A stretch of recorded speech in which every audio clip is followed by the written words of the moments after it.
حضرت اقدس مسیح موعود علیہ السلام فرماتے ہیں کہ من قتل نفس بغیر نفس و فساد فی الارض فکأنما قتل الناس جمیعا، فکأنما قتل الناس جمیعا، یعنی جس شخص نے ایسے شخص کو قتل کیا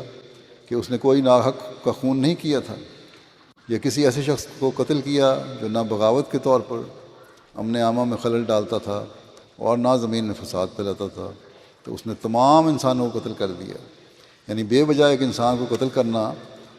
خدا کے نزدیک ایسا ہے کہ گویا تمام بنی آدم کو ہلاک کر دیا۔ ان آیات سے ظاہر ہے کہ بے وجہ کسی انسان کا خون کرنا کس قدر اسلام میں جرم کبیر ہے۔ آج کل جو شدت پسند ملا بلا وجہ قتل غارت گری کا میدان گرم کیے ہوئے ہیں، یا طالبان ہیں یا دوسرے ہیں، کیا یہ اسلام کی خدمت کر رہے ہیں؟ یہ لوگ تو اسلام کو بدنام کر رہے ہیں، فساد پھیلا کر لوگوں کے حقوق غصب کر رہے ہیں،